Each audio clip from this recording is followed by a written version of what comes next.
C'est parti, c'est parti. Bonjour à tous, bienvenue dans un nouveau podcast. Je dis ça à chaque fois, mais il y avait à peu près 6 mois qui se sont écoulés entre les deux derniers, à savoir celui-là et le dernier où on parlait des MIP. Toujours accompagné de Matt la Menace. Comment ça va? Bah écoute, tout va bien. Ouais, effectivement, ça fait 6 mois. Bon, ça reste toujours un nouveau podcast, hein, t'as pas menti. Mais ouais, il s'est passé des choses hein, pendant tout ce temps. Il s'est passé toute la saison NBA peut-être. Il s'est passé toute la saison NBA. Tu t'es fait toi aussi d'ailleurs le tendon d'Achille. Eh oui, on représente les sportifs, on est là. On en a parlé lors des 30 questions et on va en parler lors des 30 réponses. Donc tout est Exactement. lié. La boucle est bouclée. C'est vrai. Avec mon petit plâtre posé sur la petite chaise à côté, histoire que le sang puisse circuler et que je me retrouve pas à la fin du podcast avec un pied de 8 kilos. Mais on est bien. Vous l'avez vu et Matt l'a dit. On va revenir sur les 30 questions qu'on s'était posées avant la saison. La saison est pas tout à fait terminée à l'heure où on enregistre, mais on a pas mal de réponses. Donc on va revenir, on va rigoler comme d'habitude. On va voir si on a été bon, si on a été moins bon. Et puis voilà, on On va va voir si kiffer. on a été professionnel. Ouais, effectivement. Effectivement. Tout de suite de l'honnêteté pour ma part. C'est vrai que j'ai suivi la saison, mais bien moins assidûment que les années précédentes. Donc, je vais pas être hyper précis sur pas mal de choses. On a suivi de loin, voilà. On va Je pouvoir quand même justifie parler pas. du basket. Mais, En même temps, t'es le seul mec avec un tendon d'Achille qui va à des concerts, qui fait des sauts élastiques, qui fait la guerre en Irak. Moi, j'étais à l'arrêt pendant 2 mois, j'ai rien fait, on m'a porté à manger, je pissais dans un tube, j'allais dire. Je pissais dans un entonnoir, et toi, le mec, il était à un concert de Damso. et voilà, on kiffe, vraiment. Ça commence bien. Ce podcast commence bien, restez jusqu'au bout. Ce qu'on va faire, c'est que on va d'abord parler des questions qu'on s'était posées dans la conférence Est, et puis après revenir sur la conférence Ouest. La conférence Est, c'est toi qui t'en étais occupé. J'ai repris toutes nos questions et toutes nos réponses. Donc, on va se lancer. C'est parti. Je reprends dans l'ordre que tu avais donné. Première question, tu avais demandé si les Knicks seraient champions NBA. On n'a pas la Forcément, on peut réponse pas, encore. effectivement, on l'a pas encore. Bon, on Celle-là, a on des l'a bribes, pas. on a des bribes de réponses quand même, après les avoir vus jouer 82 matchs. Et Mais alors? on sait jamais ce qui se passe en playoff. Évidemment, il y a des équipes de play-in qui sont allées en finale. Je repense au Heat.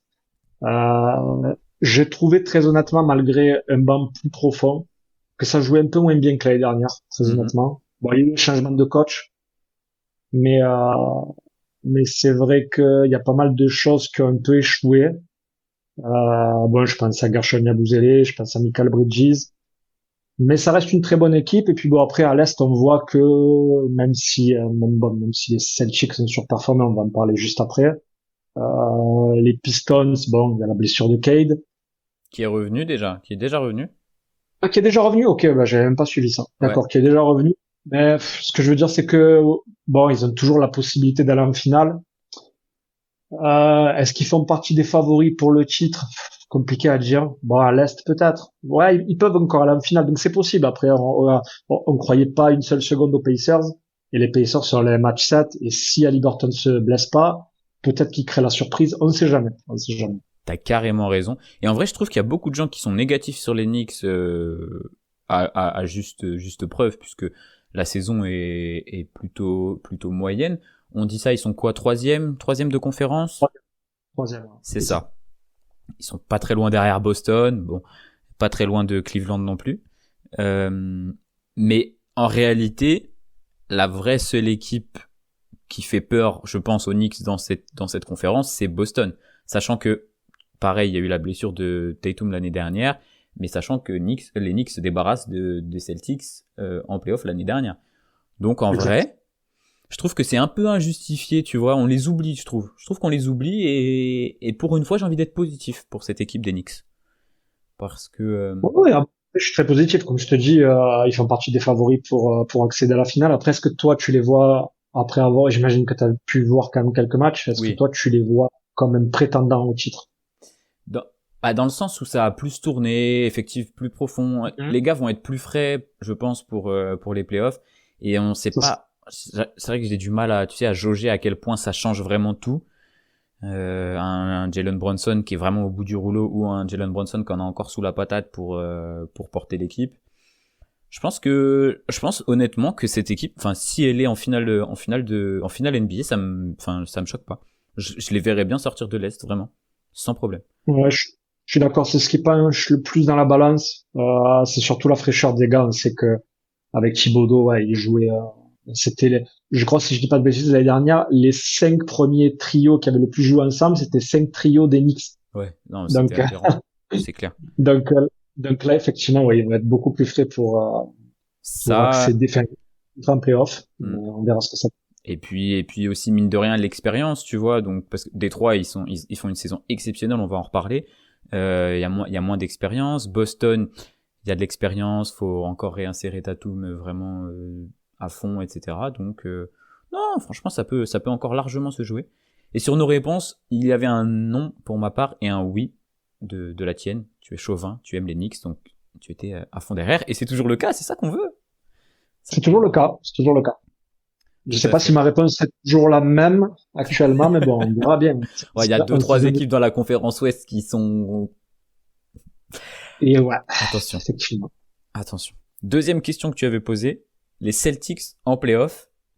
J'avais dit non, tu avais dit oui. Et, et alors là, fallait le voir venir celle-là. Parce que franchement, et t'avais la vision sur Nimias Keita, t'avais dit qu'il sortait d'un très bon Euro. Donc je te laisse la parole. Les Celtics, c'est une grande folie Bah, quand même. c'est sur ce type de questions, j'ai envie de te dire qu'on voit la différence entre toi et moi. On voit que, voilà, mon argumentaire est bien mieux, organisé. On voit que j'ai plus de connaissances que toi. Bah, c'est un fait, Bien c'est sûr, pas nouveau. bien sûr. Et, je peux même pas dire que je suis visionnaire là-dessus. Enfin, c'était évident, quoi. Donc, non, blague à part, oui, non, ils ont surperformé. J'avais parlé d'Anthony Simons, en plus, il a pas été hyper tranchant, mais bon, après, voilà, comme je disais dans le premier podcast, c'est vrai que malgré la blessure de Tatum, ils avaient toujours leurs joueurs. Ils ont perdu quelques joueurs, mais ils avaient toujours ce noyau dur avec Jaylen Brown, qui était, fut un moment candidat au titre NBA, qui fait une saison extraordinaire. Derrick White, qui est toujours aussi fort.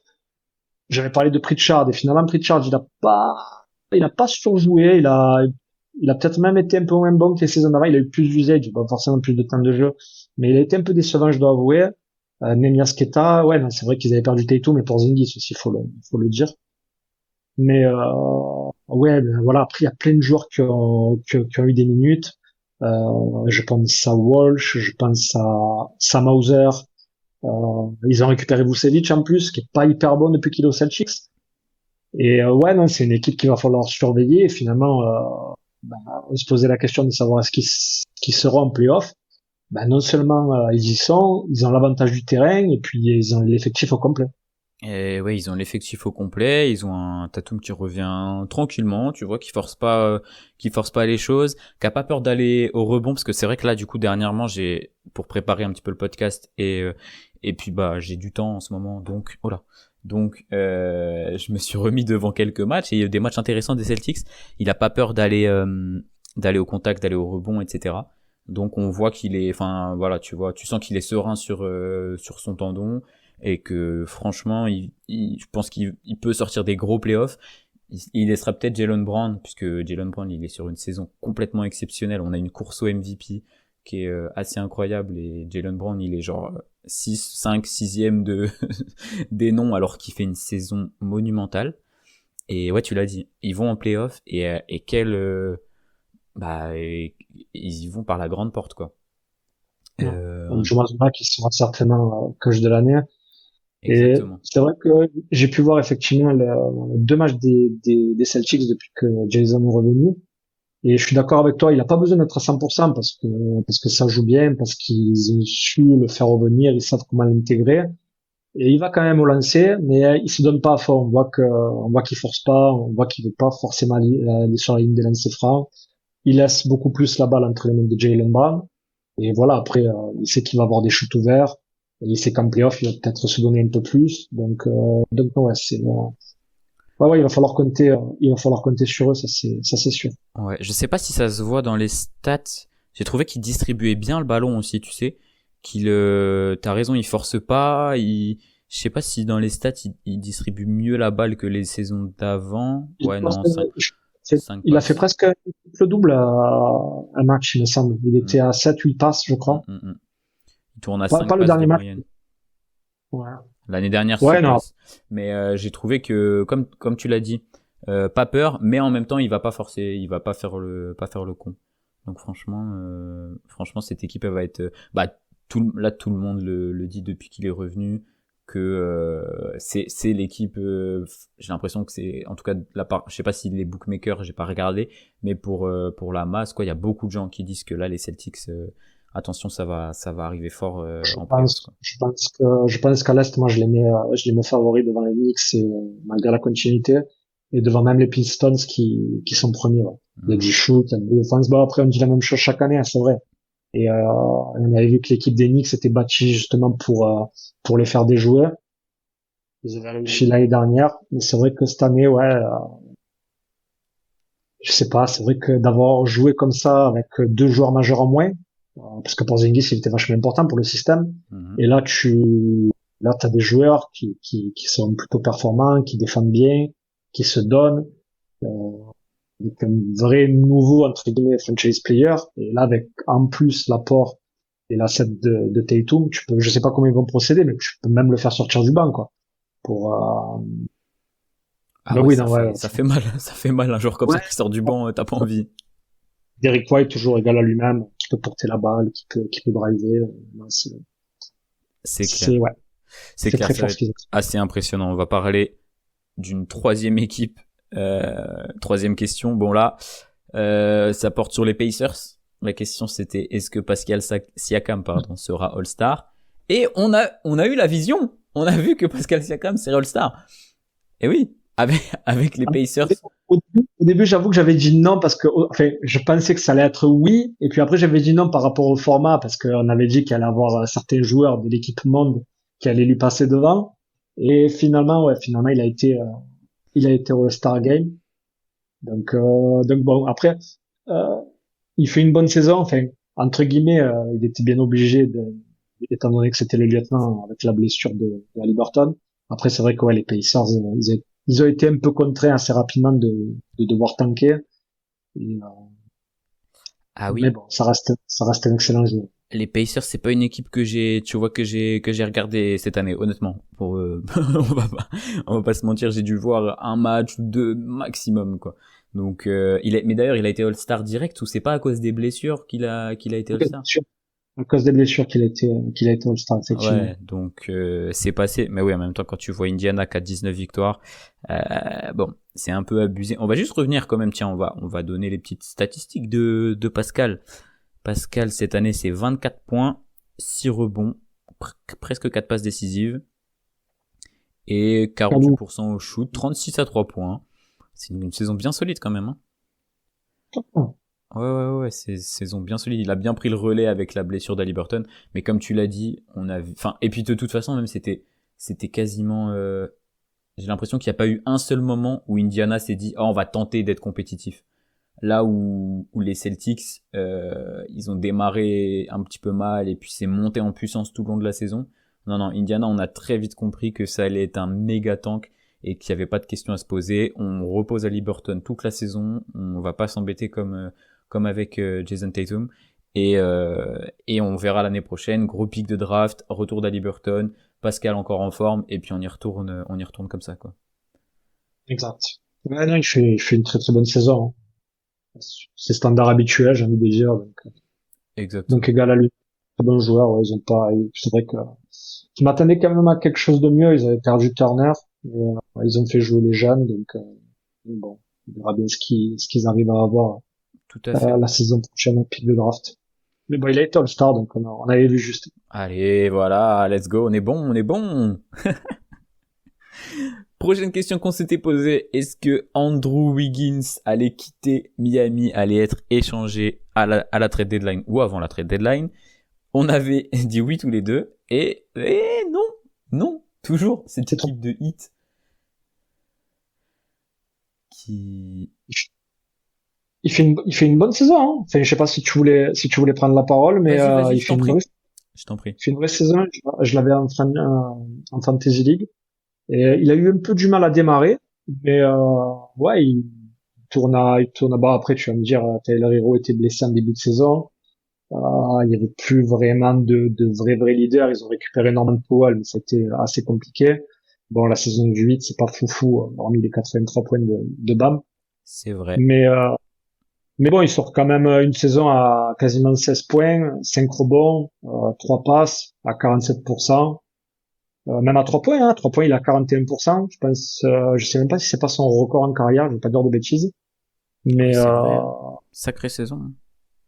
ouais, non, il fait une bonne saison. Donc, il a beaucoup de détracteurs. Moi, j'apprécie beaucoup ce joueur. J'aurais justement aimé, c'est pour ça qu'on en a parlé, j'aurais aimé, et on en parlait pas mal d'ailleurs en début de saison, mais j'aurais aimé qu'il aille dans une équipe un peu plus compétitive. Donc, parce qu'on sait très bien qu'en troisième option, tu vois, même en sortie de banc, enfin, je sais pas, pas forcément un rôle hyper important, malgré le fait que ce soit un premier pick de draft, mais ça reste un joueur hyper intéressant, qui défend bien, qui arrive à combler pas mal de cases. Donc bon, il est resté au 8, on verra ce qu'ils en font. Mais en tout cas, ce qu'il devait faire, il l'a fait cette saison. Donc, si je dis pas de bêtises, le 8 sont en play-in actuellement, c'est ça? Les 10e, ouais, et c'est, je crois que c'est depuis que le play-in existe, ils sont, ils sont au play-in. J'ai vu la stat Ouais, passer. En gros, chaque année depuis que le play-in existe, ils sont au play-in. Donc après, on sait équipe qui peut être dangereuse, qui peut se qualifier en play-off, mais franchement, cette équipe de Miami, à part être un peu content pour Norman Powell parce qu'il a été All-Star et qu'il a fait une belle saison, et tu l'as dit, les 83 points pardon de Bam Adebayo, ben c'était une sale saison franchement. En début de saison, il y avait Jaime Raquez que j'aimais bien. Puis après, bon, ça s'est un peu tassé Ouais, avec le candidat au sixième homme. Chico Pro. Siama, ouais, tout à Ouais, fait. Jaime Raquez. Mais c'est vraiment là une équipe, bah tu vois, mid. On va parler d'autres équipes mid, mais fidèles à eux-mêmes. Donc on verra, est-ce qu'ils seront pour la gratter pendant les playoffs. Honnêtement, j'y crois pas trop parce qu'il y a pas, t'as plus un joueur de la classe de Jimmy Butler. Je vois pas Tyler Hero être capable d'assumer un tel rôle en playoff. Bam Adebayo, c'est pareil, je trouve que c'est pas trop son rôle. Ok, c'est cool, il a mis 83 points. C'est pas un mec qui va marquer 25 ou 30 points de moyenne en playoff. Ouais, je suis d'accord. Et puis en plus, t'avais tous ces profils à chaque fois. C'est pas contre eux, mais à chaque fois où ils étaient en play-in et qu'ils sont arrivés en finale, le hit, c'était que tous les 3NJ avaient surperformé. C'est Ils vrai. avaient des pourcentages monstrueux au shoot C'est vrai, avec les Max des Pro. Gabe Vincent, exactement, bien sûr. Et c'est vrai que là, cette année, ils ont pas de profil comme lui. Ils ont des gunman, je pense à Norman Powell, mais c'est pas vraiment des purs shooters que tu vas laisser à angle zéro. C'est des mecs qui ont besoin d'avoir le ballon pour exister. Mais oui, ils ont Tyler Hero, ils ont Bam, ils ont Norman Powell. Mais après, à côté, oui, t'as des Pell Larson. C'est pas des mauvais joueurs, mais c'est pas des joueurs qui peuvent prendre feu. Donc, sortir des play-in, peut-être. Je sais plus qui y a d'autres. Les Bulls, peut-être? Même pas. Oh là, non, non, non, pas les Bulls. Charlotte, évidemment, Philadelphie Ah ouais. et Orlando. Ça va être chaud. Ouais, j'y crois pas. Non, J'y crois pas. On on verra est la hit d'accord. culture. Ça peut se jouer sur un match, mais ouais, j'y crois pas. Cette année, c'est pas la meilleure équipe du 8 qu'on peut voir, effectivement. Exactement. Et pour revenir du coup sur Andrew Wiggins, player option pour la saison prochaine à 30 millions. Donc autant dire qu'il va les coffrer très largement parce qu'il faut pas du tout 30 millions. Plus du tout 30 millions, Andrew Wiggins. Donc ils verront. Est-ce que est-ce qu'il va... Non, il va la prendre et puis Miami va se retrouver avec ça. Comme ça, là, contrat expirant, est-ce que des équipes qui voudront reconstruire voudront un contrat expirant d'Andrew Wiggins? Honnêtement, j'en ai aucune idée. On verra bien ce qui se Je passe. trouve il est intéressant. Certaines équipes candidats tout de suite, C'est clair. véritablement. Mais pour 30 millions, ça fait mal. Ouais. On continue. Prochaine équipe, Washington. Ah là là, là on n'est pas là l'enchaînement. Heureusement que les Pistons vont venir nous sauver un peu plus tard parce que l'enchaînement des équipes il est pas bon là. J'étais à la salle et lorsque je suis tombé sur cette question, j'ai eu un fou rire. Oui, les Wizards derniers de la ligue. On était sûr, en fait. Putain, on aurait dû mettre des Oui. sous. Il y avait, ouais, c'est clair. Ah, c'est clair. Il y avait pas de débat. On a dit oui, oui. Allez, prochaine question. On dit oui, oui, Koulibaly, il est horrible. Allez hop, prochaine question. On a quand même une très belle saison d'Alexandre Sarr, mine de rien. ce Très qui belle, doucement quand même sur les mots. Lorsque tu dis très belle, tu peux dire juste belle. T'es pas obligé de rajouter pardon. très. C'est mon, tu sais, je suis toujours enthousiaste, toujours, Ouais, mais c'est c'est pour parce que ça. c'est français, t'es obligé Ouais. de faire le match. J'allais dire Non, autre chose. on fait pas. Voir la, voir la très belle saison de Alexandre Sarr, qu'on rigole un peu. Tu veux que je te donne les stats? 16 points. 16. 16 points à 48%.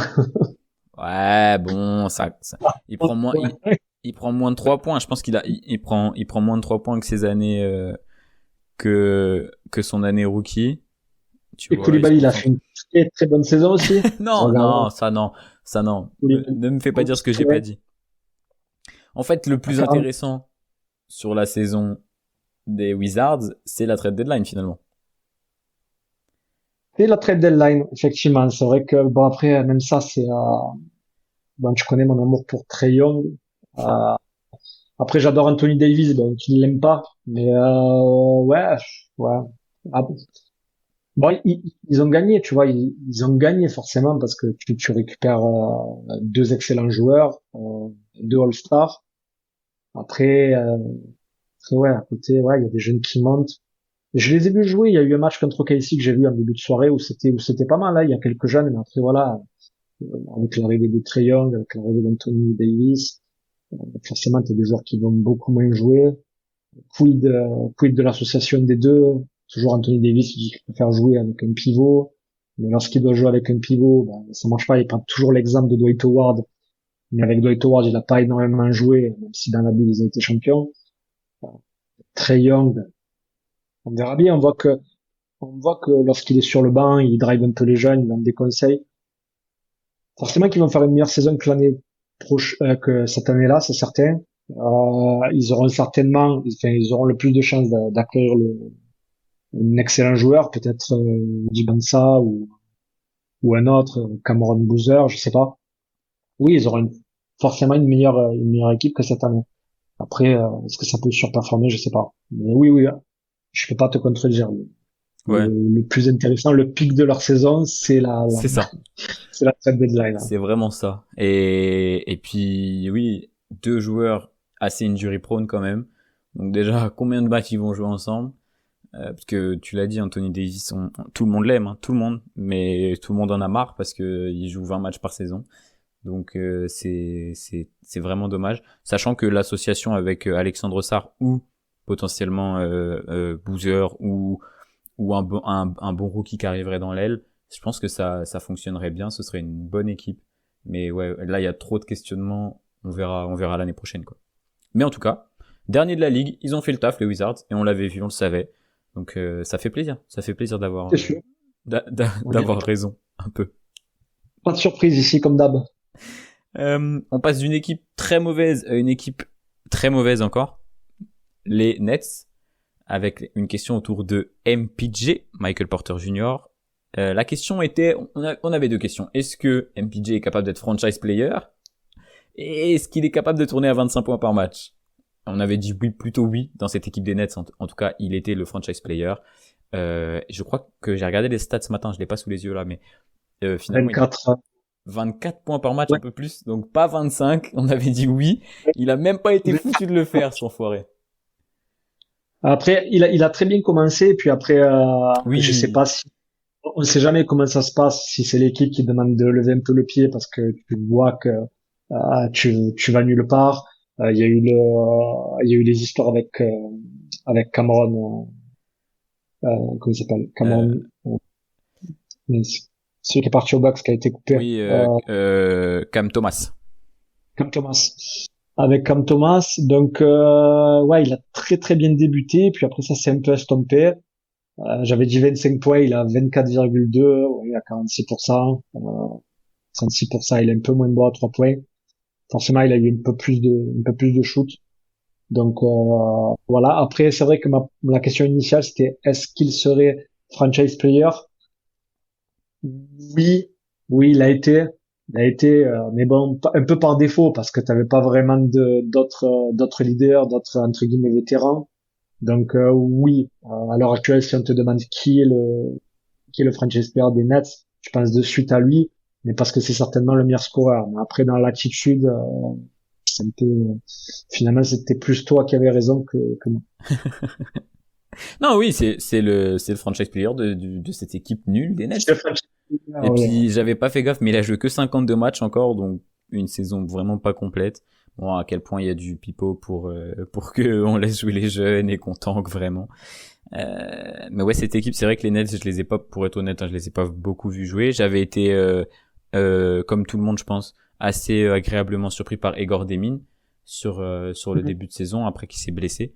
Il y a aussi le Frenchie Qui revient. Nolan Traoré qui a fait là, je crois, qui s'est bien montré du coup avec la blessure d'Egor Demin sur la fin de saison, parce que c'est vrai que cette équipe a des meneurs, à 15 meneurs et rien sur le reste des des postes. Ouais. Mais bon, on s'est pas trompé, on s'est presque pas trompé, même s'il nous a fait mentir sur les stats. C'est vrai, c'est vrai, c'est vrai. C'est vrai, dans l'attitude, ouais, pas trop franchise player, il a besoin certainement d'avoir quelqu'un d'un peu plus, qui arrive qui arrive à gérer le tempo, peut-être, je sais pas, peut-être un meneur, peut-être attendre encore quelques années que Igor Denim, prenne une expérience. Ou Nolan Traoré, peut-être, bon, je suis pas hyper fan du profil, mais, il joue bien. Après, c'est vrai qu'à début de saison, ouais, il y avait un bon Claxton. Il y en a un autre que j'aime bien, je crois qu'il s'appelle Clooney. Clooney, Oui, je crois. exactement, ouais, ouais. Noah Clooney, tout à fait, t'as Qui raison. est pas mauvais. Mais oui, En effectivement, poste 4-5, là. Ouais, l'année ouais. Ah prochaine, oui, c'est vrai qu'il y avait, au début de saison, il y avait cette stat folle, là, que Nick Claxton était genre le meilleur passeur des Nets. oui, oh, c'était le Oh, meilleur passeur oh là passeur des là. Nuggets. Non, cette équipe, c'est terrible. Ouais. C'est terrible. Tu vois, juste pour ça, MPJ, il peut pas être franchise player d'une équipe compétitive. Mais il est franchise player d'une équipe dégueulasse. Et ça, et C'est la ça, bouteille vide de la bouteille pleine. Voilà. ça, on l'a vu. Un autre franchise player, pour le coup, un très bon franchise player dans une très bonne équipe. Tu t'avais eu la vision, et franchement, il l'aurait été s'il ne s'était pas blessé. Enfin, s'il avait pas eu son, comment ça s'appelle? J'ai oublié le nom. Je parle de Kate Cunningham. Euh, Ah oui. All NBA First Team, c'était ta question. Second Team, on avait dit oui. First Team, on avait dit que ce serait compliqué, mais qu'il pourrait l'avoir. Et franchement, s'il manquait pas, je sais pas combien il lui manque de matchs, je vais aller regarder. Mais il était tout droit dans la All NBA First Team et tu l'avais bien vu. Alors on n'avait pas vu venir ces Pistons là, premier de la conférence S. Euh, Le problème First Team, c'est que t'es obligé de mettre Shai et Luka. Donc, il aurait pas été, je pense. oui, ouais, mais ça aurait joué vraiment à des tout petits détails, tu vois. Et Oui, pareil, puisque, Luka, si on puisque se, la course MVP, il est cinquième, je crois. Hmm, ouais, bien Donc, sûr. Si on se tient à la règle, c'est pareil. Luka est pas éligible au All NBA Team. c'est vrai, Donc c'est vrai. 63 matchs. Ah oui, c'est cruel aussi pour. Ah mais attends, vu qu'il est revenu, est-ce que il va pas jouer? Ah oui, mais non, il reste plus qu'un match ou deux. Attends, que je dise. Il a combien de matchs, là? Il a joué 63 matchs et il doit rester un match, je pense, à Détroit. Bah, c'est simple, s'il en reste 59-22. deux. Il en reste un, donc c'est mort. Oui. Et voilà. Donc, Donc il sera. il est éligible, s'il en reste un, c'est fini. C'est ça. D'ailleurs, ouais, je pense qu'il va changer cette règle. Mais en l'état, lorsqu'on a posé les 30 questions, évidemment, comme qu'on rentre pas en compte des problèmes de blessure ou des problèmes Non, bien extrasportifs. sûr. Donc c'est pour ça, lorsqu'on a posé la question, c'était vraiment est-ce qu'il pouvait être first team. Et c'est vrai qu'après, une fois qu'on a posé la question, on a de suite pensé à des meneurs un peu plus, on va dire, un peu plus forts entre guillemets. Donc évidemment, tu penses à Shai, tu penses à Luka, et oui, Luka et Shai sont devant lui. Mais oui, s'il fait 65 matchs, c'est évident qu'il a un All-NBA second team. Et bah, il est largement dans la discussion. Alors oui, et les points, c'est pas, il marque 24 points par match, quasiment 10 passes décisives, avec des statistiques plutôt correctes. Mais dans le jeu, enfin, et cette équipe de Détroit, elle est tellement impressionnante avec un Jalen Duren qui sera certainement élu MIP, des morts de faim autour. Et je l'aime beaucoup. J'ai hâte de les voir en playoff, de voir ce qu'ils vont donner, puisqu'ils ont un petit peu, parce que oui, c'est vrai que j'ai parlé un peu d'inexpérience, mais ils ont quand même été en playoff l'année dernière. Ils ont effrayé un petit peu les Knicks. Donc, Ce qui est chose intéressante, je suis allé voir dans les stats avancées que l'année dernière, le joueur qui passait le plus la balle, c'était Bisley. Bon, Bisley, c'est ce qui est arrivé. Et Tout du à coup, fait. ils avaient du Can Robinson. Et cette année, celui à qui passe le plus la balle, c'est à Duren. Tu vois, donc il y a une évolution quand même dans leur jeu. Peut-être que c'est aussi pour ça qu'ils sont un peu mieux classés. Bon, forcément, ils ont joué plus de temps ensemble. T'as plus d'automatisme, c'est une évidence. Mais oui, passer la balle à un extérieur qui était efficient, tu vois, qui était efficace. Bisley, je crois que c'était une des meilleurs shooters à 3 points l'année dernière. Mhm. Et là, il la passe à un intérieur, tu vois. Donc, c'est quand même différent. Et, c'est vrai que je crois on avait même posé la question, est-ce qu'il va tourner à plus de 10 passes cette saison? On avait dit oui. Et bon, il y est pas tout à fait, hein. Et Pas tout à fait à pas 10 tout passes. à fait, ouais, pas tout à fait, mais vraiment, vraiment pas loin. Et vraiment dans une équipe. En plus, bon, petit aparté, mais son absence, les Pistons sont plutôt bien performés avec Jenkins qui était très très bon, qui quand il joue titulaire ne rigole pas du tout, même quand il joue au global. Donc ça fait un, un bon joueur derrière lui parce que c'est vrai qu'il pâtissait un petit peu l'année dernière en playoff de quand Kate sort, à qui tu donnes la balle, à qui tu confies le jeu, sachant que Jalen Duren s'est aussi développé sur ce côté-là. Bon, il va pas monter le ballon, c'est pas son rôle, mais il est capable de passer, il est capable d'aller chercher les, les joueurs Surtout dans les que, corners. surtout qu'à ce poste, à côté de lui, ça changeait beaucoup, tu vois. Il y a eu une petite période où c'était sa sœur, il y a eu une période où c'était Jaden Ivey, Oui, il y a eu une période où c'était Bisley, tu vois, et ça bougeait un peu assez souvent.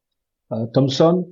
Et c'est vrai que oui, Jenkins, il est vraiment. J'aurais pas mis une pièce sur lui en début de saison, très honnêtement. ah oui. Et effectivement, ouais, ouais, le combo, enfin, qui fit le mieux cette année en tout cas avec Kate. C'est clair, avec toujours des joueurs comme Levert ou autres qui peuvent apporter un peu de scoring. Donc on n'avait pas vu, enfin personne, je pense, personne n'avait vu les Pistons aussi forts.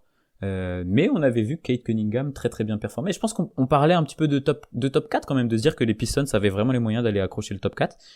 Et Ouais, c'est normal. ils ont fait beaucoup mieux, donc on est content, on est content. Ensuite, un autre joueur qui a performé, un joueur que tu avais eu la vision très très vite. Bon, VJ Edgecombe, tu avais demandé s'il serait rookie de l'année. Je crois malheureusement qu'il ne sera pas rookie de l'année. J'avais dit non, tu avais dit oui. Mais très très bonne saison de VJ Edgecombe. Et tes arguments étaient parfaits de dire que ils avaient vu avec mince, j'ai oublié son petit nom qui est parti à OKC. J'arrête Kate. Avec Jared McCain que l'apport d'un rookie, d'un jeune pouvait être efficient directement. C'est exactement ce qu'ils ont fait et il s'en est très très bien sorti aux côtés d'une équipe qui a été un petit peu compliquée avec les blessures, les suspensions, etc., etc. Mais franchement, Edgecombe a fait une très très belle saison rookie. Il y a des monstres dans cette QV rookie. Donc il sera peut-être top 3, 4, 3. Je vois pas d'autres. 3, je pense. Je vois pas d'autres. Peut-être Harper, Dylan Harper, peut-être un troisième. Je pense pas. Je pense que Hitchcomb, il a fait, je sais plus si je dis pas de bêtises, au bout des 5 premiers matchs, il tournait à plus de 30 points Ouais. de moyenne, avec un pic à 40, je crois. Et après, oui, après, il est un peu retombé, hein, surtout que Maxi a été monstrueux en début de saison. Et après, voilà, il y a eu le retour de Embiid, le retour de Paul George. Effectivement, du coup, avec le fait qu'il soit vraiment très très bon, ils ont perdu Jared McCain.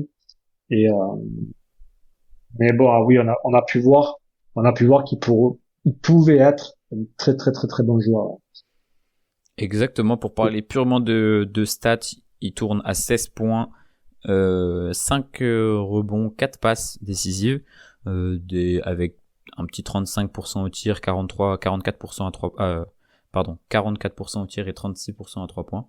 Donc plutôt propre. Bon, il y a des rookies maintenant qui sont complètement zinzin, on en reparlera peut-être de Con Knuppel, etc. Mais une très très bonne saison de VJ Edgecombe.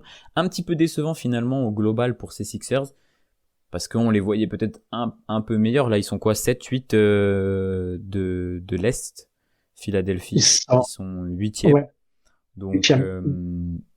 à cause des blessures principalement, à cause d'Embiid qui est bien revenu finalement, mais qui au début de saison faisait un peu peur à tout le monde sur sa capacité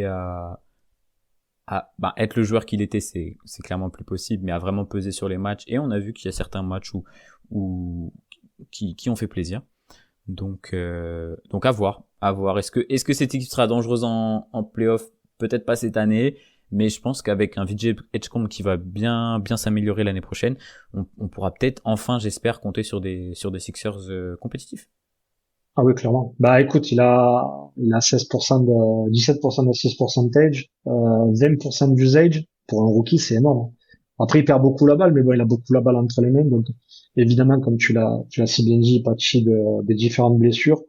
Mais donner autant de crédit, autant la balle à un rookie, surtout que voilà, il est quand même assez petit, tu vois, il a 20 ans. Une équipe comme les Sixers, il y a vraiment une vraie culture basket, tu vois. Donc ça prouve que oui, ils ont vraiment envie de faire quelque chose avec lui. Et le départ de McCain, qui avait été excellent l'année dernière, montre aussi qu'ils veulent lui laisser de la place et qu'ils ont confiance en lui. Tout à fait, tout à fait. On continue avec une équipe qui est juste au-dessus au classement, le Orlando Magic. La question était, est-ce que Franz Wagner sera le flop de cette année? J'avais dit non, tu avais dit oui, et finalement, je sais pas si on peut dire que c'est le flop ou si le pauvre, il a même pas eu le droit de flopper à cause des blessures, quoi. En plus, pour être franc, pour être objectif, il a plutôt été bon en début de saison. Après, bon, il a été blessé. Des sales blessures d'ailleurs, parce qu'à chaque fois, il revenait, puis on le voyait pas trop au pied, je crois. Et puis surtout, voilà, il joue à côté de Paolo Banchero, qui lui a été vraiment un vrai flop.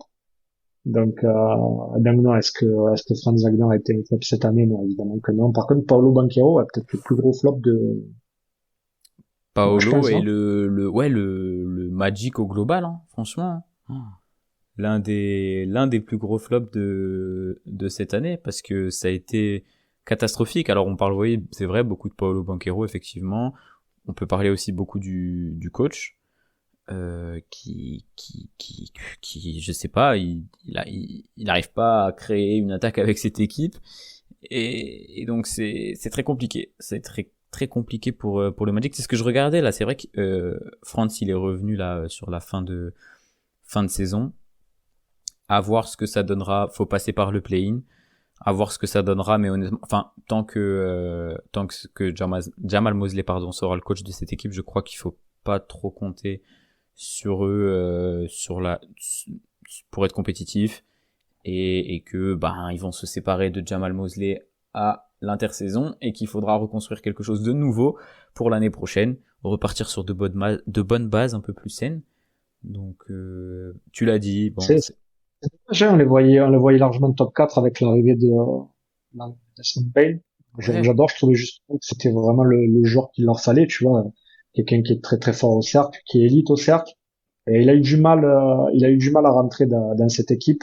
C'était compliqué. Puis après, j'ai même trouvé que c'était lui le vrai leader.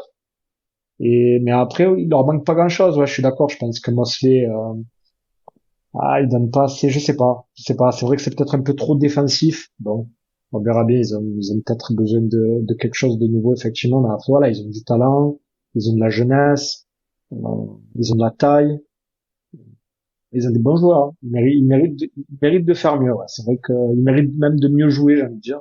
Ouais, il leur faut un coach qui est capable de créer des systèmes offensifs, bien cadrés, Toujours pareil, on en a discuté, on en parlera après. Tu parlais du coach des Wolves. Est-ce que c'est vraiment le coach le problème? Moi, quand je vois le Magic jouer, j'ai vu pas mal de matchs du Magic. C'est, je sais pas, c'est dur, c'est poussif, tu vois. Banchero, c'est pas vraiment un leader. Je suis désolé, c'est pas un leader, c'est pas quelqu'un à qui tu donnes la balle dans les dernières secondes et qui va faire quelque chose avec. Je sais pas. Ils ont du talent, mais ouais, sur le terrain, ouais, je sais pas. C'est pas foufou. Tout à fait. C'est vrai. On verra l'année prochaine, du coup. Franz Wagner, on lui laisse le bénéfice du doute. Pas de flop grâce à la blessure, aux blessures. Sauvé, Franz. Les Hawks, une équipe que tu voyais très forte, et je pense que tu as eu raison. Les Hawks, avaient-ils fait les meilleurs moves lors de l'intersaison 2025? J'avais dit non, tu avais dit oui, et je pense que, en complément du départ de Trae Young. Après, c'est vrai que c'est subjectif, c'est pas une question. Ah oui, la question elle était un peu stupide parce que tu peux pas dire oui ou non parce que chaque équipe fait des moves Et puis quand tu as une équipe qui récupère Kevin Durant, qui a mal offensive et qui récupère certainement le meilleur attaquant de l'histoire, peut-être que tu penses que cette équipe-là a fait le meilleur move de l'intersaison. Après, c'est vrai que j'aimais beaucoup le fait qu'ils récupèrent Porzingis pour une bouchée de pain. Et on rigolait que ils avaient récupéré Porzingis pour Georges Niang, qui avait dit il va échanger une licorne contre un van. C'est vrai. Et, euh, et c'est vrai que j'appréciais aussi le fait qu'ils aient pu récupérer le cousin de Shai, Nickel Alexander Walker. qui fait une excellente saison et qui est certainement le deuxième meilleur joueur des Hawks. Derrière Oui, Jalen Johnson. Non, clairement. pas derrière. Donc, donc oui, ouais, ils ont fait de très bons moves. Je crois qu'ils sont 5 ou 6e. Je vais te dire 5e. Tout à fait, 5e. 5e, ouais. Donc voilà, en ayant jarté leur franchise player. Donc peut-être que je m'étais pas trop trompé, mais après voilà, c'était quand même assez subjectif, je me répète. Ouais, subjectif, mais quand même. T'as eu la vision. Meilleur mot. T'avais dit qui déjà? Comment? Les Rockets, je T'avais pense. dit. Ah, t'avais parlé des Rockets aussi, d'accord. Ouais. Ce qui est logique. Ah, ou les Nuggets aussi, parce que j'avais... Les Nuggets. Peut-être. Je sais plus si j'avais fait un choix arrêté, mais en tout cas, tu l'as dit, l'arrivée de Nickel Alexander Walker qui est exceptionnel. Même CJ McCollum, hein, qui est arrivé dans le trade de Ouais. À l'époque, on était courant vu que non, ça a été fait on après. savait pas, mais c'est vrai que finalement, c'est arrivé, on voit qu'il est encore capable, CJ. Donc, j'ai bien hâte de voir les Hawks, ce que ça peut donner en playoff. J'en ai aucune idée. Kristaps Porzingis d'ailleurs qui est pas resté, c'était une belle arrivée mais qui est pas resté, qui a été envoyé. D'ailleurs, ils ont reçu qui c'est Jonathan Kuminga qui est arrivé dans le trade de Porzingis, c'est vrai? C'est vrai ça. C'est question. Ouais, ils ont récupéré Kuminga. Mhm. Bon, qui est pas hyper performant d'ailleurs. Ouais, tout à fait. Mais bon, il récupère pas Tenace. C'est vrai que bon, Porzingis, il est tout le temps blessé. Mhm. Je sais même pas combien de matchs il a fait avec les Warriors. Ça, je saurais pas te dire tout de suite non plus, je l'ai pas sous les yeux. J'ai Pas le beaucoup, nombre de matchs qu'il a fait avec les Hawks, mais 17. Mais Oui. effectivement, cette équipe, elle est assez intéressante avec un jeune Jalen Johnson qui a été All-Star et qui a la place de vraiment s'exprimer et qui est très très impressionnant. Je pense qu'on en avait parlé dans les discussions du MIP, mais qui est vraiment très très fort, bien construite avec des joueurs qui sont capables de défendre autour. Si Nickel Alexander Walker est capable de se développer encore et de tourner à 25 points de moyenne l'année prochaine, cette équipe elle peut être intéressante avec des petits ajustements, une grosse défense. Franchement, c'est bien. J'aime bien. Porzingis, il a fait presque autant de matchs aux Warriors que aux Hawks. Et presque mis autant de points. Et pauvre Porzingis. Ouais, bon après c'est vrai que lorsque tu vois les joueurs, ouais, tu penses de suite à Nickel Alexander Walker, mais c'est vrai que Porzingis finalement il a pas énormément apporté, il a comme d'habitude a été blessé, donc peut-être que je m'étais trompé sur cette question. Ouais, mais finalement, regarde, les Hawks, ils ont quand même fait une belle saison. Donc, bon, allez. C'est vrai. Bon, allez. Ça compte. Autre équipe qui joue en rouge, les transitions ici. Les Chicago Bulls. La question c'était, est-ce que les Bulls ont raison de construire autour de Josh Giddey? J'avais dit non, tu avais dit oui. Et alors, je vais pas mentir, je crois que j'ai même pas vu un seul match des Bulls cette saison. Donc, pour répondre à cette question, ça va être... Même sans avoir regardé les matchs des Bulls, bah, tu avais raison. ça va être très compliqué de répondre à cette question. C'est pas, tu vois, quand je regarde pas beaucoup de matchs comme ça, je me concentre pas sur ce genre d'équipe. Donc là, puis oui, Chicago, 12e. Toujours dans cette espèce de ventre mou. Tu sais pas ce qu'ils veulent reconstruire, mais ils y arrivent pas. Ils ont envoyé, c'est vrai, on en a parlé, Nikola Vucevic chez les Celtics. Kobe White aussi. Kobe White qui s'est retrouvé Mais White, il est où? Aux Hornets, je non? sais quand même. Ouais. Ouais. Aux Hornets, c'est ça. Et Ayo. Ah oui, c'est vrai, Ayo qui a quitté l'équipe aussi. Donc en fait, je sais pas trop ce qu'ils essaient de faire. Chez les Wolves. J'ai dit Hornets, pardon, n'importe quoi, oui, chez les Wolves. Ah non, mais Kobe White chez les Hornets, par contre Ayo Dosunmu chez les Wolves. Oui, voilà, pardon. Donc je sais pas trop ce qu'ils essayent de faire, puisque finalement en contrepartie ils ont pas récupéré trop de choses. Donc Ouais, bah après, c'est vrai que, comment dire, je pensais qu'il allait faire une saison quasiment en triple. Bon, il est pas loin, tu vois, déjà du triple-double, je l'ai dit. Je m'attendais à le voir vraiment exploser cette saison. Il est bien meilleur, il a plus de points par foot, donc bon, ouais, il y a des choses, il y a des choses où ça va, d'autres un peu moins bien, mais c'est vrai qu'à côté, il a pas été aidé comme d'habitude. Je m'attendais à avoir un très bon match à Buzelis, pareil, un peu déçu. Je pense que la saison prochaine, ça serait un peu mieux. Après, je sais plus qui ils ont récupéré avec le Vucevic. Anthony C'est un Simons. Ouais. Ouais, enfin, Nice qui allait au Bulls, ouais.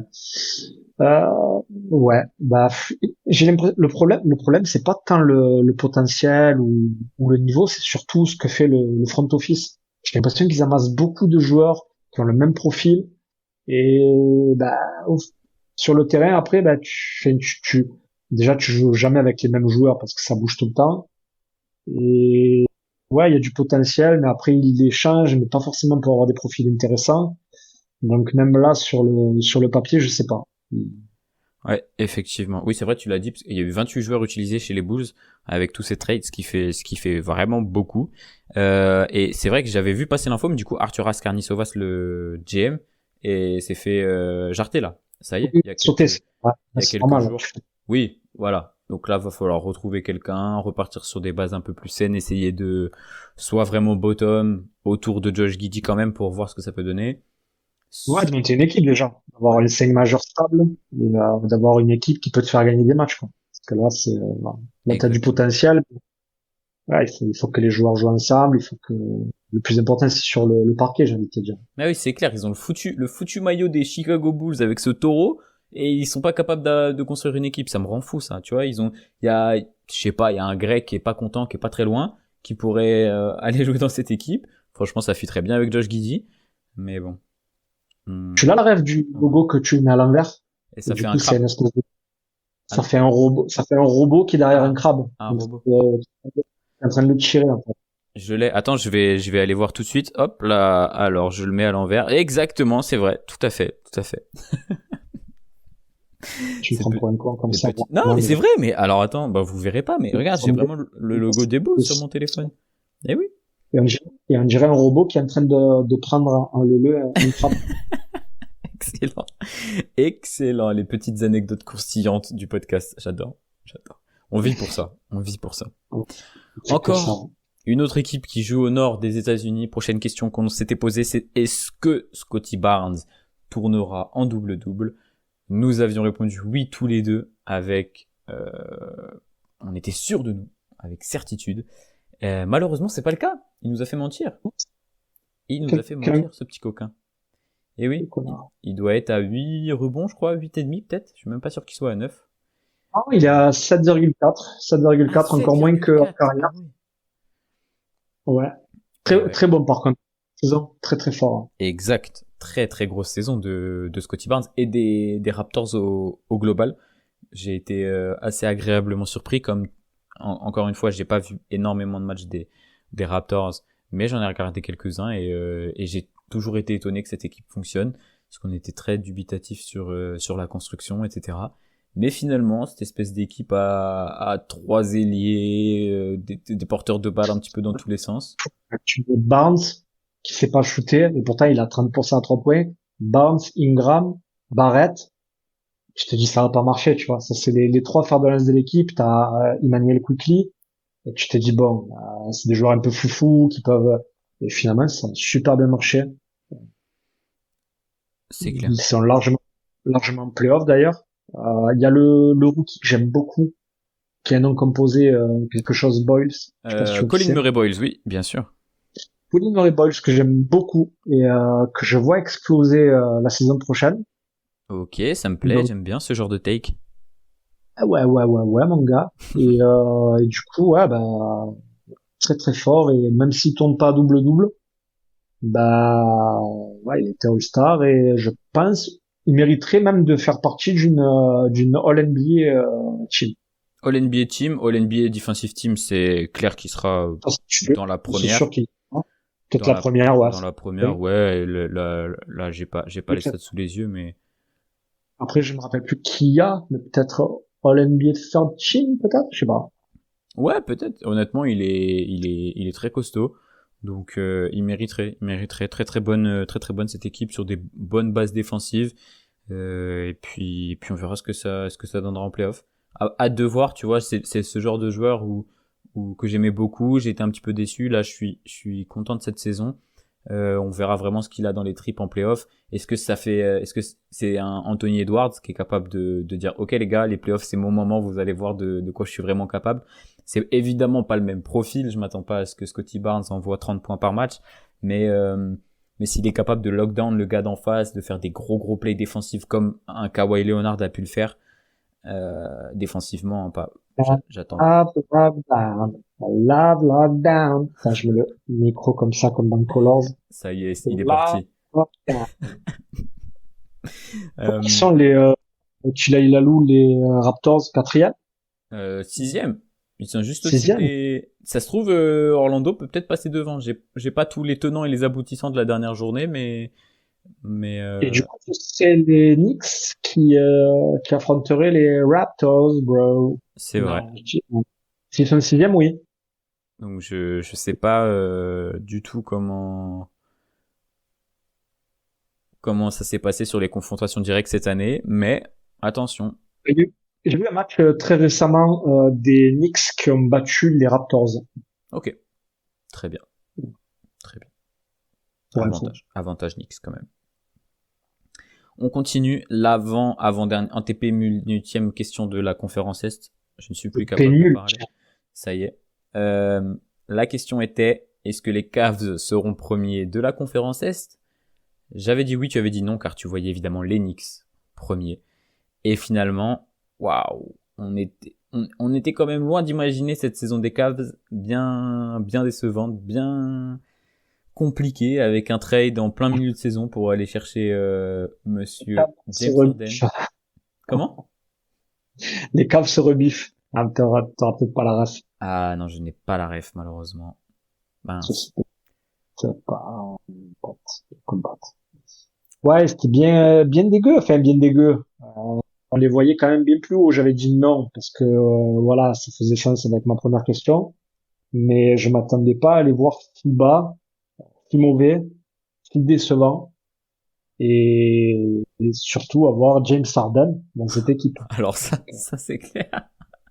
Alors que Donovan Mitchell est monstrueux cette année encore. Hein. Oh oui, s'il y a bien un joueur, on va annoncer les stats de Donovan Mitchell, car monsieur tourne à 28 points de moyenne, quasiment 6 passes, 4,5 rebonds, 36% à 3 points, 48% au tir. Effectivement, heureusement qu'il est dans cette équipe. Darius Garland, ça a toujours été compliqué, il a finalement été tradé. James Harden qui comment dire ça gentiment, c'est James Harden quoi. On va pas lui demander autre chose que de faire ce qu'il sait faire. Maintenant on verra si en playoff ce sera bénéfique ou non à cette équipe. Honnêtement, je suis incapable de le dire, car il a souvent été décevant en playoff. Maintenant il est à côté d'un Donovan Mitchell qui est souvent très très bon en playoff. Donc Mitchell va avoir un très bon joueur à côté de lui, qui pourra du coup faire souffler Mitchell, et en même temps Donovan va pouvoir faire souffler James Harden, parce que c'était aussi le cas quand il jouait en playoff. Il était un peu esselé, donc peut-être un peu fatigué, et d'où les baisses de production, etc. Il y a aussi des mauvais choix, hein. L'année dernière avec les Clippers, il n'y a pas que la fatigue, je pense. Mais à voir. Je suis très très curieux de voir ces Cavs arriver en playoff avec toutes ces incertitudes. Un Evan Mobley qui est plutôt décevant. Comment il s'appelle par contre le joueur qui a explosé, Jalen Tyson, Ouais, Tyson, très très bon. qui lui il sauve un peu. Enfin, c'est un peu la lumière dans cette saison des Cavs. Donc Je sais pas d'où il sort d'ailleurs. ouais. Bah je crois c'était quoi, c'est un sophomore ou un rookie, ou il était rookie. Je crois qu'il est sophomore. Sophomore, ouais. Ouais. Donc, ouais. Pareil. Jared Comment? Jarrett Allen est blessé? Alors ça, je vais vous dire tout de suite de ce pas. Je n'ai pas l'info sous les yeux tout de suite, mais elle arrive. Mais oui, pour rebondir sur ce que tu disais, oui, je suis d'accord avec toi. Surtout Evan Mobley, on le voyait tous un peu s'envoler de ses propres ailes. Et bon, ça a été l'effet inverse, il s'est écrasé comme une grosse merde. Et ouais, après voilà, il y a eu l'histoire avec Garland. James Harden, bon, moi j'adore James Harden. Après, c'est vrai que là, le dernier match que j'ai regardé, Mitchell ne jouait pas. Je sais pas si c'était ménagé ou s'il a eu une blessure ou, mais en tout cas, il y avait James Harden. Bah, après, James Harden, voilà, comme tu as dit, il fait du James Harden. C'est un joueur extraordinaire. Je trouve que ça fit bien quand même avec Donovan. Donovan, il a pas vraiment besoin, il peut jouer avec ou sans la balle. James Harden en a vraiment besoin. Ça peut faire des beaux pick and roll avec Evan Mobley. C'est peut-être aussi pour ça qu'il l'a pris, justement pour redonner un peu du sens et un peu de responsabilité à Mobley. On verra bien, ouais, comme tu l'as dit, on verra bien ce que ça donne en playoff. Je sais pas combien de matchs on fait ensemble Harden et Donovan, et je sais pas le pourcentage de victoire ensemble, C'est vrai que mais ouais, je ne l'ai pas non plus. ça, ça on a rien préparé. Mais ça semble pas très convaincant. Je sais pas, je suis assez dubitatif. On verra. Bah, ouais, le truc, c'est que défensivement, ça va être dur. Hein. Défensivement, ouais, ouais, ouais, ouais, ouais. Ça va être Mitchell dur. déjà en première ligne, Mitchell et Harden, ou la ligne, quoi. Ouais. Bah, enfin, c'est déjà le même problème avec Darius Garland, tu vas me dire, mais bon. Pour répondre à la question sur Jarrett Allen, je pense il était blessé, il est revenu et je pense qu'il est un peu, tu sais, mis au frais tranquillement vu que c'est la fin de la saison pour ressortir pour les playoffs et être au mieux à ce moment-là. Qui Ah, qu'ils il y a ont eu vert là. l'arrivée de Keon Ellis aussi quand même dans le trade de DeAndre Ah Hunter ou oui, Chepuki. et Schroeder. Et ça, ouais. Et ça, pour le coup, ça peut être bénéfique. On verra. On va pas être trop Ouais, négatif non plus sur cette équipe de Cleveland.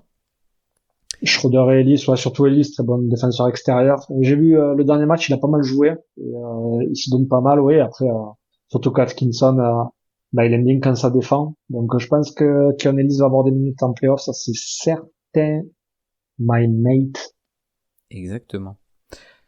Avant-dernière question de la conférence Est. LaMelo Ball et Brandon Miller joueront-ils plus de 45? Alors on est monté progressivement, je sais pas à combien on s'est arrêté, je crois qu'on s'est peut-être arrêté à 55 matchs ensemble. J'avais répondu oui, j'avais eu la vision, tu vois, pour le coup, sur les Hornets. J'avais dit qu'ils étaient nuls, mais que je voulais enfin voir cette équipe réussir. Et je crois qu'on y est là.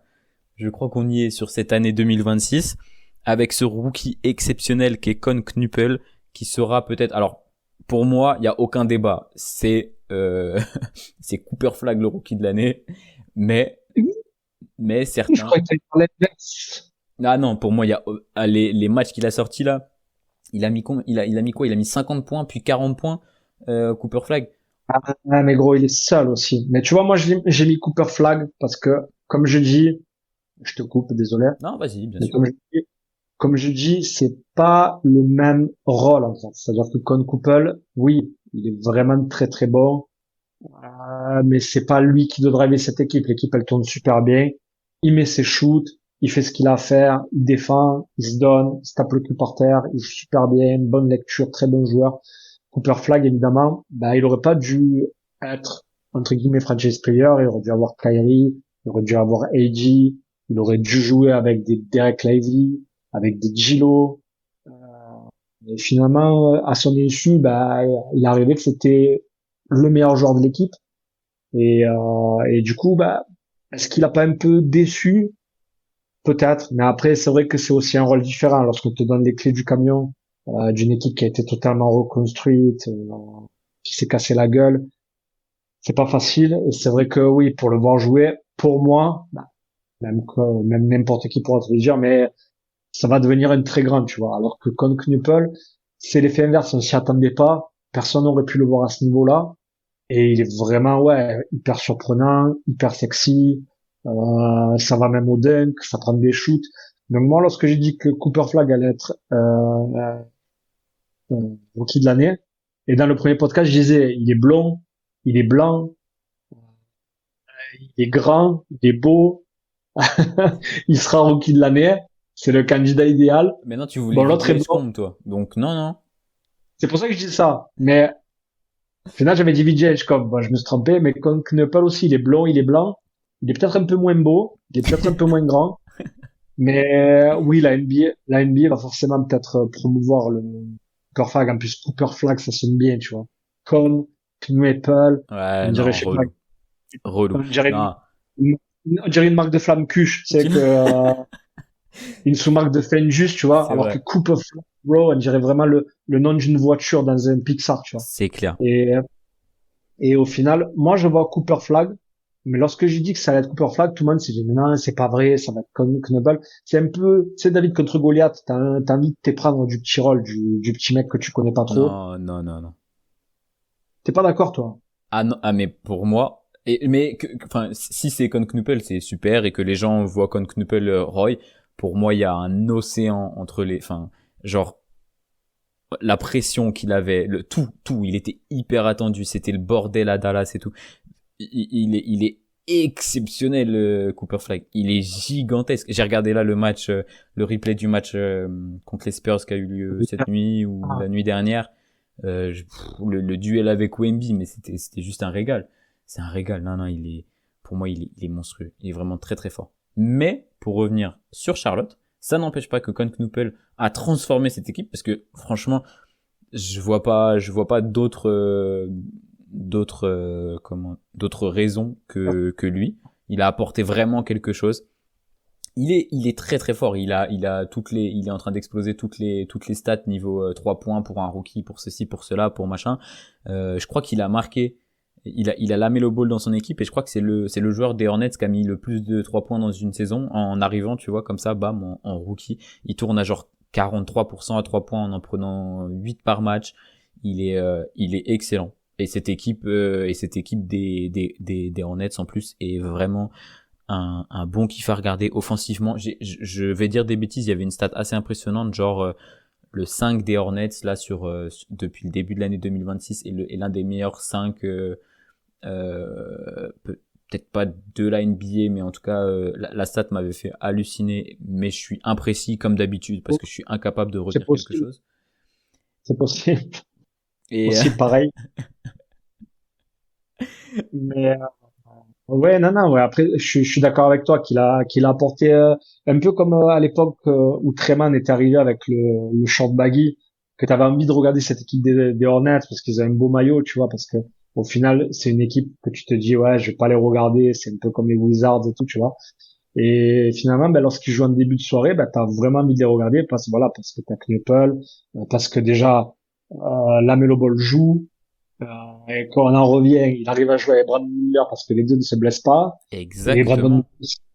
Brandon Miller fait une bonne saison aussi. Donc voilà, ils ont perdu leur pivot et Diabaté a fait un début de saison tonitruant. Et Magnifique ouais, non, Moussa.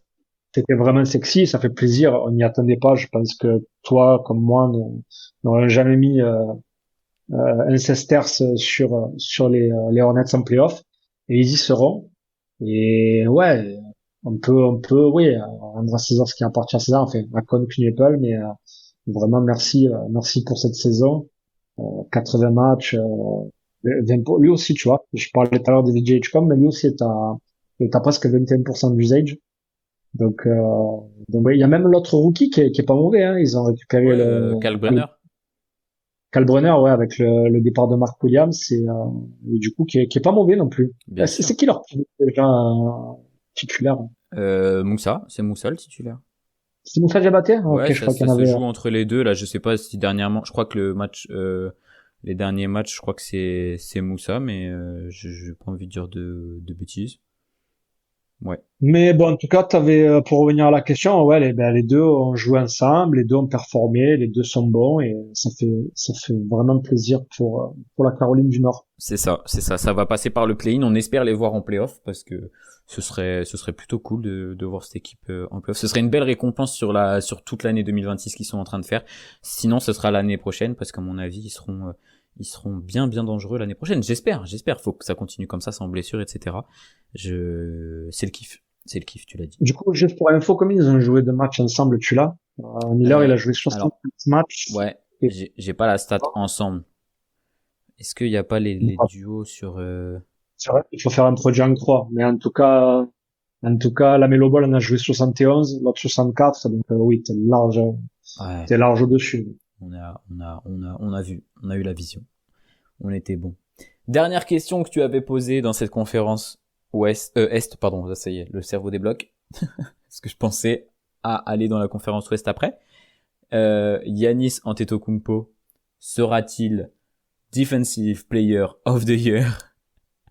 Oh my God! Donc, Ouais. je pense qu'on peut passer directement à la conférence La Ouest. conférence Messieurs, Ouest, dames. c'est parti. Faut qu'on en Non, parle. J'avais bah, oui, j'avais dit oui, j'avais eu le culot de dire oui. j'avais dit quoi, moi? J'avais dit Tu oui avais dit aussi. non. Non, t'avais dit non. Ah J'avais oui, posé la non. question, mais Ouais, non, t'avais dit non, t'avais dit que ce serait Wemby- Victor, évidemment. Évidemment, et tu le savais. Et finalement, elle était, ah. Mais bon, t'as dit oui, donc au final, bon, c'était rigolo. On peut se foutre de ta gueule maintenant, du coup. bah oui, ah bah putain oui, surtout quand on voit la saison de Giannis et des Bucks et je sais pas où ça va toute cette histoire, mais effectivement là on peut vraiment se foutre de ma gueule. Qui tu mettrais juste pour info derrière Victor Wembanyama? Je sais pas si je mettrais Scotty Barnes ou Rudy peut-être, je sais pas. Je connais pas le comment le mince les stats défensifs des Wolves en fait. Is a goofy Rudy Gobert. Tu mettrais qui toi? Ouais. Moi, j'avais mis Rudy Gobert. Ouais. Mais Scotty Barnes, ouais, Oui, ça c'est me vrai. dérange pas. Parce que j'ai toujours, j'ai toujours tendance à surévaluer un défenseur entre guillemets extérieur. On peut pas dire que Scotty Barnes soit extérieur, mais pas juste quelqu'un qui est dans la peinture, qui met des contres. Bon, même si Wembanyama, c'est tout faire. Mais oui, Rudy Gobert aussi, il est ultra mobile. On le voit souvent sortir. C'est pas juste un Ouais, c'est rover. vrai qu'il a gagné en mobilité, il est impressionnant, la sortie sur KD, Mais, etc. franchement, c'est dommage qu'ils n'arrivent pas en équipe de France à les faire jouer ensemble les deux. Mm. Mais ouais, t'as quand même deux belles petites tours jumelles. Tout à fait, tout à fait. Pour revenir vite fait sur Yannick et les Bucks, j'ai pas envie de revenir sur Yannick et les Bucks, mais Yannick, c'est les Bucks. c'est une catastrophe. Je sais même pas combien de matchs il a pu jouer. 36 matchs. Les Vous savez qu'il y a une blessures. histoire que franchement, les Bucks lui ont demandé de pas revenir, alors que lui il voulait. Ouais. Ouais, C'est ouais. ça la fin, cette histoire-là. Oui, je sais pas ce qui va se passer cet été, mais effectivement, sacré bordel. Seule lumière sur le tableau, Ryan Rollins. Et, comment il s'appelle, Ousmane Dieng, le français aussi, qui a pas mal performé, là, sur les derniers matchs. C'est ok, mais Ousmane Dieng, Attends, il y a pas eu un match à 30 points, près du triple-double? Rupert a fait un triple-double. J'ai vu, Oui, bon. j'ai vu, D'accord. il y avait Utah Jazz, Memphis, ils devaient se battre pour perdre, pour être le dernier, tu l'as vu? C'était cette nuit. Et c'était cette nuit. Et en fait, celui qui perdait était sûr d'être dernier. Ben, même ça, le Utah Jazz, ils ont pas réussi à faire. Ils ont gagné. Et il y a eu trois joueurs Ah, qui mais ont oui, fait, il y a eu 3 triple-doubles dans le même match, c'est vrai. C'est vrai. Et oui, un comme quand j'ai vu les joueurs, j'ai rigolé, effectivement, c'est vrai. gros, C'est vrai. écoute, hein, on arrivait au collège. Quand Jason Kidd avait fait un triple-double, t'en parlais pendant 2 semaines. 2 semaines. Alors, tu arrives au collège, il hein. Moi, j'étais pas né encore à ce moment-là. C'était pas né. Il faisait 10, 10, 11. C'était fou, tu vois. Que le mec, il arrive à prendre 10 rebonds qu'il fasse. Maintenant, Ryan Rupert, il fait des triple-doubles, gros. C'est vrai. C'est vrai. C'est vrai. Mais bon. Yannis, pas Dipoy, et franchement, cette histoire avec les Bucks, bien du cul. Donc, on verra cet été. J'ai même pas envie de parler des Bucks. T'as un truc à dire sur les Bucks? J'ai rien à dire. J'ai envie de dire, restez, allez écouter le prochain podcast, j'allais dire. C'est un petit jeu de mots. Parce Tout à que fait. ça Tout à fait. On va porte. faire une petite transition pour une fois. On va dire au revoir dans ce podcast-là, et puis je vais dire bonjour dans l'autre. Ça va être super. Ça va être super. Super. Donc, n'hésitez pas à aller écouter la deuxième partie. À plus suite. Parce que on vous connaît. Vous n'allez pas écouter, déjà, vous n'allez pas rester jusqu'au bout. Mais ceux qui êtes restés jusqu'au bout, vous n'allez pas écouter l'autre. Donc, c'est un peu un ordre. Allez écouter l'autre, s'il vous plaît. Voilà, pas forcément tout de suite. Voilà. Demain. Et pas, Vous pouvez... pas forcément, s'il vous plaît, en plus. Allez écouter l'autre. Pas forcément, s'il vous plaît. J'attends. Donc on fait des bisous et on se capte dans la partie 2 qui parlera de la conférence Ouest. À de suite, ou à dans une semaine peut-être.